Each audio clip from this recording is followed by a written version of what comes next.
Good morning friends. स्वागत है आपका हमारे यूट्यूब चैनल जीएस कैप्सूल में। आई होप आप सभी लोग अच्छे होंगे। फ्रेंड्स, अगर आप चैनल पर नए हैं तो रेगुलर करंट अफेयर्स और एग्जाम अपडेट्स के लिए चैनल को सब्सक्राइब कर लीजिएगा। इस वीडियो में हम 16 मई 2024 के करंट अफेयर्स देखेंगे। वीडियो अच्छा लगे तो प्लीज चैनल को सब्सक्राइब और वीडियो को लाइक जरूर कीजिए। शहरी आतंकवाद विरोधी आकस्मिकताओं में समन्वित अभियान चलाने के लिए तो अर्बन एंटी टेररिज्म ऑपरेशंस के लिए इंडिया और अमेरिका ने एक संयुक्त अभ्यास किया है जिसका नाम है तरकश। और ये आपका कहां पर अब समाप्त होगा? ये कोलकाता में समाप्त होगा। तो इसको याद रखना है। सबसे पहली बात कि तरकश क्या है, तो urban anti terrorism joint exercise है। किसके बीच में? इंडिया और अमेरिका के बीच में। कोलकाता में इसका समापन किया जाएगा। तो देखिए, जो एनएसजी है हमारा और ऑस्ट्रेलिया की जो स्पेशल फोर्सेस, माफ कीजिए, इंडिया की जो एनएसजी है और अमेरिका की स्पेशल फोर्सेस के बीच में ये किया जाता है। एक्सरसाइज तरकश के बारे में कुछ देखते हैं। यह भारत अमेरिका संयुक्त आतंकवाद विरोधी अभ्यास का 7वां संस्करण है। ये भी हमारे लिए इंपॉर्टेंट है। इसका 7th एडिशन है। यह विशिष्ट राष्ट्रीय सुरक्षा गार्ड यानी एनएसजी और यूएस स्पेशल ऑपरेशंस फोर्सेस के बीच आयोजित किया जाता है। तो ये इंडिया और यूएस के बीच में किया जाता है। इसके अलावा इंडिया और यूएस के बीच में कभी और हुआ था, एक्सरसाइज टाइगर ट्रायम्फ। इसको भी याद रखिएगा। ये भी इंडो यूएस है। इसके अलावा इंडियन एयरफोर्स और इंडियन आर्मी के बीच में पंजाब में अभी एक जॉइंट एक्सरसाइज हुआ है। नाम क्या है? गगन स्ट्राइक सेकंड। इसको भी याद रखिए। ये भी हाल ही में चर्चा में रहा। इसके अलावा एक और सैन्य अभ्यास अभी हुआ है इंडिया और उज्बेकिस्तान के बीच में, एक्सरसाइज डस्ट लिक।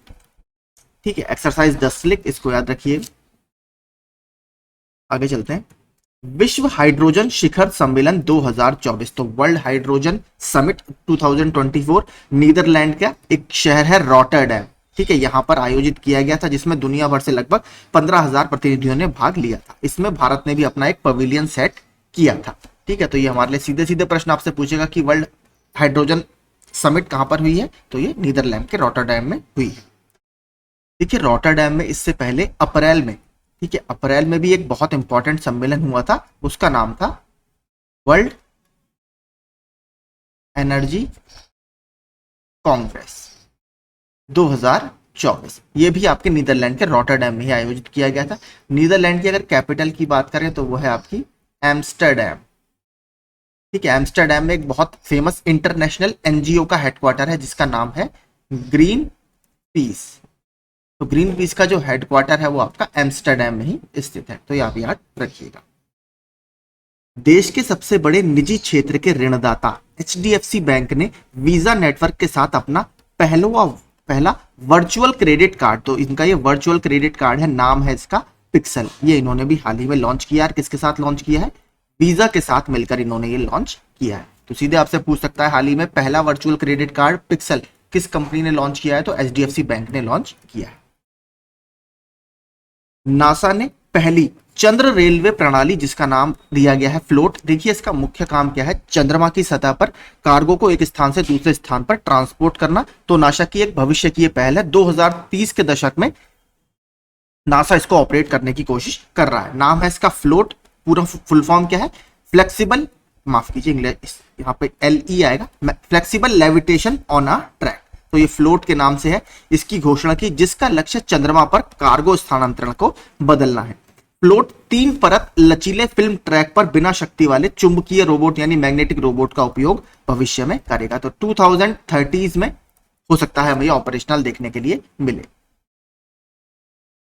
इंडियन नेवल वाटरमैनशिप ट्रेनिंग सेंटर और इंडियन नेवी सेलिंग एसोसिएशन द्वारा 12 से 18 मई तक मुंबई पोर्ट पर सीनियर नेशनल सेलिंग चैंपियनशिप 2024 का आयोजन किया गया है। तो मुंबई पोर्ट पर आपकी ये सीनियर नेशनल सेलिंग चैंपियनशिप आयोजित की जा रही है।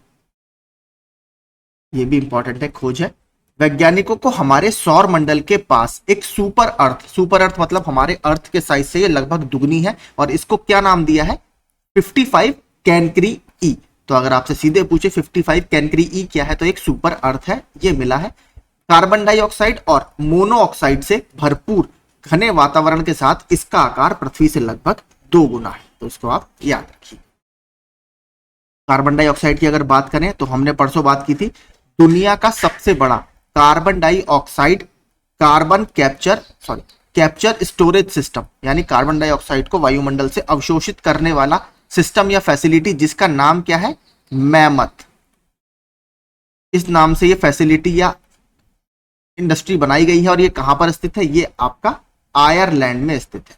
अभी इसका इनॉग्रेशन किया है, अभी इसने ऑपरेशन या कार्य करना स्टार्ट कर दिया है। ठीक है, फिर से बता देता हूं, दुनिया की सबसे बड़ी carbon dioxide capture and storage प्रणाली या फैसिलिटी आयरलैंड में ऑपरेशनल की गई है और इसका नाम क्या है, मैमथ। पोलावरम जल परियोजना, देखिए चर्चा में ये क्यों है, लगातार जो अभी इलेक्शन हमारे चल रहे हैं उसमें पोलावरम परियोजना का जिक्र होता रहता है। जैसे आपने देखा होगा श्रीलंका के कच्चातीवू आइलैंड का जिक्र लगातार चुनाव में इस बार हुआ है, उसी तरह पोलावरम जो जल परियोजना है इसका जिक्र भी होता रहता है। तो इसके बारे में देख लेते हैं। पोलावरम जल परियोजना, जिसे इंदिरा सागर परियोजना के नाम से भी जाना जाता है, भारत के आंध्र प्रदेश के ईस्ट गोदावरी और वेस्ट गोदावरी जिले में स्थित है। यह परियोजना जो हमारे लिए इंपॉर्टेंट है वो है गोदावरी नदी। तो गोदावरी नदी के ऊपर स्थित ये परियोजना है। एक मल्टीपर्पस बांध है। देखिए मल्टीपर्पस डैम्स क्या होते हैं, जिसका उपयोग विभिन्न कार्यों के लिए किया जाता है, जैसे ड्रिंकिंग वाटर सप्लाई करने के लिए, बिजली बनाने के लिए यानी हाइड्रो इलेक्ट्रिसिटी बनाने के लिए, तीसरा इरिगेशन जो आसपास के क्षेत्र होते हैं सिंचाई के लिए पानी भेजने के लिए। तो मल्टीपर्पस डैम जो एक से ज्यादा उद्देश्यों की पूर्ति करते हैं, जो पूर्वी गोदावरी, विशाखापट्टनम, पश्चिमी गोदावरी और कृष्णा जिलों को सिंचाई, पीने का पानी और जल विद्युत यानी हाइड्रो इलेक्ट्रिसिटी प्रदान करता है। जैसे अभी उत्तर प्रदेश और मध्य प्रदेश के बीच में भी बन रहा है केन बेतवा, ठीक है, लिंक प्रोजेक्ट जो है केन बेतवा लिंक प्रोजेक्ट, ये भी आपका एक मल्टीपर्पस प्रोजेक्ट है,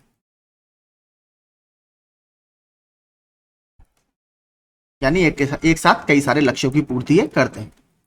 भारत और इंडोनेशिया ने हाल ही में अपनी 7वीं संयुक्त रक्षा सहयोग यानी जॉइंट डिफेंस जो कोऑपरेशन की कमेटी है उसकी मीटिंग आयोजित की, कहां पर, नई दिल्ली में। तो ये हमारे लिए इंपॉर्टेंट है, जिसमें रक्षा उद्योग, समुद्री सुरक्षा यानी मैरीटाइम सिक्योरिटी और बहुपक्षीय सहयोग में सहयोग बढ़ाने पर ध्यान केंद्रित किया गया। इसी की तरह देखिए एक इंडो भूटान, ये भी अभी हुई है। इंडो भूटान आपका जो कस्टम्स ग्रुप की मीटिंग है, ये आपकी लेह लद्दाख में आयोजित की गई थी, इसको भी याद रखिएगा, ये भी अभी चर्चा में थी। कैटाटुम्बो बिजली बहुत इंपॉर्टेंट अभी घटना हुई है। देखिए एक्चुअल में क्या है, वेनेजुएला की एक नदी है कैटाटुम्बो नदी, वहां पर होता क्या है, ठंडी जल धाराएं और गर्म जो धाराएं हैं वो मिलती हैं। उसकी वजह से क्या होता है, वहां पर बहुत ज्यादा जो इलेक्ट्रिकली चार्ज बादल होते हैं उसका निर्माण होता है और वहां पर जो बिजली की घटनाएं हैं बहुत ज्यादा भयानक हमें देखने के लिए मिलती हैं। इस बार भी लगातार हमें कई दिन से बिजली की घटनाएं वहां पर देखने के लिए मिल रही हैं। तो इंपॉर्टेंट हमारे लिए क्या है, पहला कैटाटुम्बो जो रिवर है वो कहां पर है, वो आपके वेनेजुएला में स्थित है और कैटाटुम्बो बिजली की घटना इसी नदी के ऊपर होती है। क्यों होती है, नीचे आगे पढ़ते हैं। कि ऊपर एक प्राकृतिक घटना है यानी नेचुरल इंसिडेंट है जो गर्म कैरिबियन हवा के ठंडी एंडियन हवा से मिलने के कारण होती है। जो कैरिबियन एयर है वो गर्म होती है और जो आपको पता है साउथ अमेरिका में कौन सी पर्वतमाला है, मैं आपको मैप में समझाने की कोशिश करता हूं। यहां पर अगर आप देखेंगे, ठीक है, यहां पर पूरी इस तरीके से ये आपकी एंडीज पर्वतमाला है, एंडीज पर्वतमाला यहां पर है, ये आपका कैरिबियन सी है पूरा, कैरिबियन सी। तो यहां पर जब ये दोनों हवाएं मिलती हैं, ये है आपका वेनेजुएला,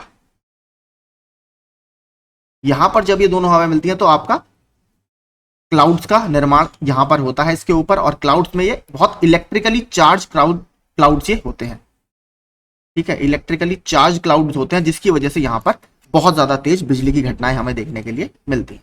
तो इंपॉर्टेंट आपके लिए कैटाटुम्बो नदी याद रखिएगा। और वेनेजुएला एक वजह से और अभी चर्चा में था, मैंने परसों आपको बताया था, वेनेजुएला का एक ग्लेशियर है हम्बोल्ट ग्लेशियर, हम्बोल्ट ग्लेशियर, जिसको ला कोरोना ग्लेशियर भी बोला जाता है। इसमें एक्चुअल में हुआ क्या है, देखिए वेनेजुएला विश्व का पहला ऐसा देश बन गया है जहां पर क्लाइमेट चेंज के कारण सारे ग्लेशियर खत्म हो गए हैं।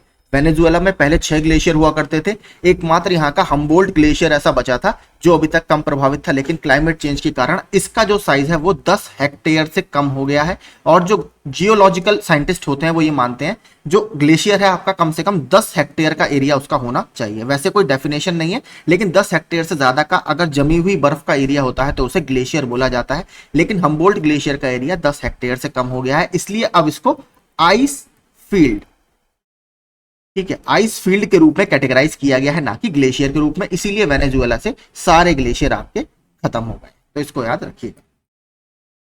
प्रसिद्ध शिक्षाविद और चंद्रा एडमिशन कंसल्टेंट्स के संस्थापक चंद्रकांत सतीजा को ग्लोबल एक्सीलेंस अवार्ड 2024 से सम्मानित किया गया। तो एक ये एजुकेशनिस्ट है। इसके अलावा बात करें कुछ और जो पुरस्कार अभी चर्चा में रहे, global pride of Sindhi award 2024 पवन सिंधी को दिया गया है, सामाजिक कार्यकर्ता यानी सोशल वर्कर है। यूनेस्को का गुइलेर्मो कैनो वर्ल्ड प्रेस पुरस्कार 2024, ये सभी फलस्तीनी पत्रकारों को इस बार दिया गया है। विटली गोल्ड अवार्ड, जिसे ग्रीन ऑस्कर के नाम से भी जाना जाता है, 2024 ये डॉक्टर पूर्णिमा देवी बर्मन जी को दिया गया है। असम की एक पर्यावरण संरक्षण करता है और इनको दूसरी बार ये अवार्ड मिला है। ये ग्रीन ऑस्कर है, देखिए एक होता है आपका ग्रीन नोबेल। ग्रीन नोबेल बोला जाता है जो गोल्डमैन एनवायरमेंट प्राइज होता है, इसको बोला जाता है ग्रीन नोबेल। और 2024 के एशिया क्षेत्र के लिए यह मिला है आलोक शुक्ला जी को। आलोक शुक्ला जी ने छत्तीसगढ़ के, ठीक है, छत्तीसगढ़ में एक फॉरेस्ट है हसदियो फॉरेस्ट, इनको बचाने में काफी बड़ा रोल प्ले किया था, इसी के लिए एशिया के क्षेत्र से इनको ये अवार्ड मिला है। तो दोनों इस बार याद रखिएगा, इंपॉर्टेंट है पर्यावरण के क्षेत्र से। गूगल आर्ट्स एंड कल्चर ने बाजरा परिवर्तन के बीच यानी मिलेट्स सीड्स ऑफ चेंज के नाम से एक प्रदर्शनी शुरू करने के लिए जो ministry of agriculture and farmer welfare के साथ एक समझौता किया है। तो गूगल आर्ट्स और कल्चर और भारत का जो कृषि मंत्रालय है, ये दोनों मिलकर मिलेट्स यानी सीड्स ऑफ चेंज प्रदर्शनी आयोजित करेंगे। और मिलेट्स आपको पता है लगातार जो मोटा अनाज है, क्योंकि वो उसमें फाइबर बहुत ज्यादा होता है और कई सारी बीमारियों से लड़ने की क्षमता भी होती है। और भारत में सूखे इलाकों में काफी ज्यादा ये मिलेगा। गुजरात का जो काठियावाड़ वाला क्षेत्र है, राजस्थान वगैरह में और मध्य प्रदेश के कुछ क्षेत्रों में इसकी बहुत खेती होती है। तो कहीं ना कहीं एक्सपोर्ट का प्रमोशन भी या एक्सपोर्ट का जो पोटेंशियल है वो इसमें बहुत ज्यादा है। और दूसरा कहीं ना कहीं जो हेल्थ सिक्योरिटी है उसको भी बहुत अच्छा ये करेगा। आर्थिक think tank global trade research initiative यानी जीटीआरआई के आंकड़ों के अनुसार चाइना 2023-24 में संयुक्त राज्य अमेरिका को पछाड़कर भारत का सबसे बड़ा व्यापारिक भागीदार बनकर उभरा है। तो ये सबसे इंपॉर्टेंट है। इंडिया का सबसे बड़ा 2023-24 के फाइनेंशियल ईयर के लिए ट्रेड पार्टनर कौन बना है, तो वो चाइना बन गया है। बहुत थोड़ा सा ही मार्जिन है, देखिए भारत और चीन के बीच जो दो तरफा व्यापार है, बाइलेटरल ट्रेड है, वो 118.4 बिलियन डॉलर का रहा और वहीं अमेरिका के साथ 118.3, तो मात्र 0.1 से इस बार चाइना अमेरिका को पछाड़कर भारत का सबसे बड़ा ट्रेड पार्टनर बन गया। तमिलनाडु के पी श्याम निखिल ने देश के 85वें ग्रैंड मास्टर यानी जीएम जिसको बोला जाता है शॉर्ट फॉर्म में, बनकर भारतीय शतरंज के इतिहास में अपना नाम दर्ज करा लिया है। तो पी श्याम निखिल तमिलनाडु के हैं और भारत के 85th ग्रैंड मास्टर ये बन गए। इसके अलावा देखिए अभी फिडे का एक चेस टूर्नामेंट हुआ था, ठीक है। फिडे आपकी चेस की एक इंटरनेशनल संस्था है जो पूरे देश में चेस के टूर्नामेंट्स को मैनेज करती है। डी गुकेश, ठीक है, डी गुकेश इस टूर्नामेंट को जीतने वाले सबसे यंगेस्ट प्लेयर बन गए हैं जो भारत के हैं। और इससे पहले ये रिकॉर्ड रशिया के गैरी कैस्परोव के नाम था, लेकिन अब डी गुकेश सबसे यंगेस्ट विनर बन गए हैं इसके। इससे पहले इस टूर्नामेंट को विश्वनाथन आनंद सर भी जीत चुके हैं। भारत के लिए एक गौरवपूर्ण क्षण में इसके 3 साहित्यिक खजाने यानी 3 लिटरेरी जो हमारे एक तरह से बहुत फेमस कृतियां हैं, रामचरितमानस जिसको लिखा है गोस्वामी तुलसीदास जी ने, ठीक है, तुलसीदास जी ने। पंचतंत्र जिसको लिखा है विष्णु शर्मा जी ने। और एक इंपॉर्टेंट है, देखिए थोड़ी सी नई बुक है क्योंकि ये दोनों आपने सुनी होगी, सहृदयालोक लोकाना, ये एक किताब है। देखिए इसको लिखा गया है पंडित आचार्य आनंद वर्धन जी के द्वारा। ये भी मध्यकालीन भारत की एक किताब है, ठीक है, मध्यकालीन भारत की एक किताब है और बहुत इंपॉर्टेंट कृति मानी जाती है। इसको अभी यूनेस्को के memory of the world Asia Pacific regional register पर अंकित किया गया। ये मीटिंग जो हुई थी आपकी, ये हुई थी मंगोलिया की राजधानी उलान बाटार, ठीक है, यहाँ पर ये आयोजित की गई थी, वहां पर इन 3 कृतियों को इसमें शामिल किया गया। देखिए ये प्रश्न पूछेगा जरूर, बहुत इंपॉर्टेंट प्रश्न है और तीनों के राइटर भी आपसे पूछ सकता है। रोमांचक मोटरसाइकिल रेसिंग के प्रदर्शन में प्रामैक डुकाटी के जॉर्ज मार्टिन रोमांचक फ्रेंच मोटोजीपी 2024 में विजयी हुआ है। तो जो बाइक रेस होती है आपकी मोटोजीपी, उसमें फ्रैंक जॉर्ज मार्टिन ने इसको जीत लिया है।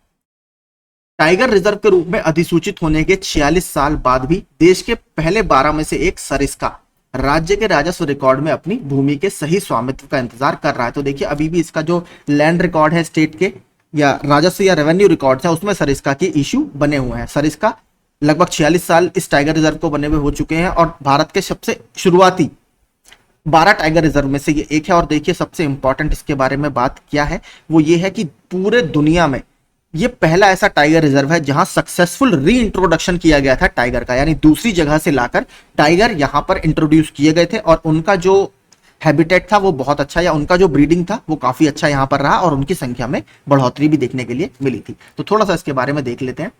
कहां पर स्थित है? यह राजस्थान के अलवर जिले में स्थित है।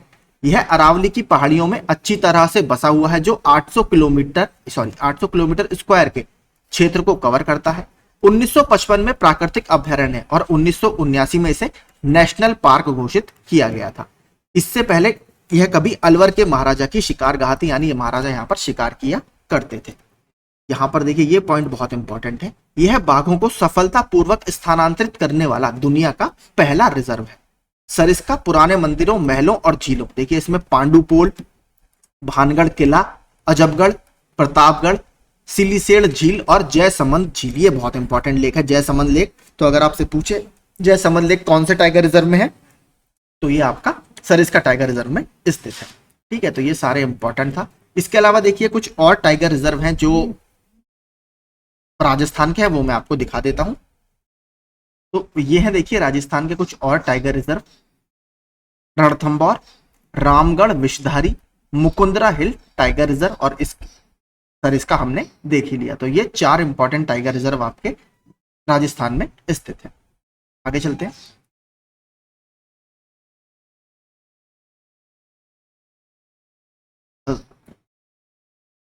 वाणिज्य मंत्रालय के आंकड़ों के अनुसार भारत की थोक मूल्य सूचकांक आधारित मुद्रास्फीति, यानी जो wholesale price index based inflation है, वो वार्षिक आधार पर बढ़कर 1.26% हो गई, जो मार्च में 0.53% थी, जो 13 महीने के हाईएस्ट लेवल पर थी। ये हमारे इतनी इंपॉर्टेंट न्यूज नहीं है, मेन है आपका WPI। ये आपका स्टैटिक इकोनॉमी में बहुत प्रश्न पूछता रहता है किसी भी एग्जाम में। तो अगर बात करें होलसेल प्राइस इंडेक्स की, तो ये कौन जारी करता है? तो OEA यानी ऑफिस ऑफ इकोनॉमिक एडवाइजर, जो है आपका DPIIT, ministry of commerce and industry या वाणिज्य मंत्रालय के अंतर्गत एक ऑफिस, एक विभाग है। पहले तो department for promotion of industry and internal trade, उसके अंदर का जो एक ऑफिस है, कार्यालय है, ऑफिस ऑफ इकोनॉमिक एडवाइजर, वो इस होलसेल प्राइस इंडेक्स को जारी करता है। भारत में देखिए 2 प्राइस इंडेक्स बहुत फेमस है, एक है आपका CPI और एक है आपका WPI। जो भारत में मेन इंडेक्स है जिसपे इन्फ्लेशन कैलकुलेट होता है और RBI भी जिसको ट्रैक करता है, वो कंज्यूमर प्राइस इंडेक्स है। होलसेल प्राइस इंडेक्स आपका होलसेल लेवल पर प्राइस को दिखाता है। इसमें देखिए समस्या क्या थी, इसमें सर्विसेज वगैरह को ट्रैक नहीं किया जाता था, केवल जो गुड्स हैं, मैन्युफैक्चर्ड गुड्स हैं, फ्यूल्स वगैरह को उसमें इसको ट्रैक किया जाता है, लेकिन सर्विसेज इसमें नहीं आती। CPI में आपका जो मैन्युफैक्चरिंग या मैन्युफैक्चर्ड गुड्स हैं और इसके अलावा सर्विसेज, ये दोनों ही इसमें कवर किए जाते हैं। तो इसलिए ये इंपॉर्टेंट है, ये ज्यादा बेहतर कंडीशन बताता है। तो होलसेल प्राइस इंडेक्स आप याद रखिएगा। जो बेस ईयर है वो है इसका 2011-12, ये आधार वर्ष है। आगे चलते हैं। Mazagon Dock Ship Builders Limited यानी MDL ने 14 मई 2024 को अपना 250वां स्थापना दिवस मनाया। तो काफी पुराना ये शिप बिल्डर प्रोजेक्ट है, इसके बारे में देख लेते हैं। मझगांव डॉक लिमिटेड ने 1774 में मुंबई के मझगांव में निर्मित एक सूखी गोदी के रूप में अपनी यात्रा शुरू की। 1934 में कंपनी को एक प्राइवेट लिमिटेड कंपनी के रूप में शामिल किया गया और 1960 में इसका नेशनलाइजेशन या राष्ट्रीयकरण कर दिया गया और भारत सरकार ने इस पूरे डॉकयार्ड को अपने अधिग्रहण में ले लिया। वर्तमान की बात करें तो यह केंद्रीय रक्षा मंत्रालय के अधीन एक प्रमुख नौसैनिक शिपयार्ड है। 2006 में भारत सरकार द्वारा इसे मिनी रत्न 1 कैटेगरी का दर्जा या मिनी रत्न 1 कैटेगरी के रूप में इसको शामिल किया गया है। तो ये इंपॉर्टेंट है, इसका 250वां ये स्थापना दिवस था, इसलिए इंपॉर्टेंट है। यही देखिए आज के सारे इंपॉर्टेंट करंट अफेयर्स थे। अगर आपको सेशन अच्छा लगा हो, यूजफुल लगा हो, तो प्लीज़ चैनल को सब्सक्राइब कर दीजिएगा। Thank you so much.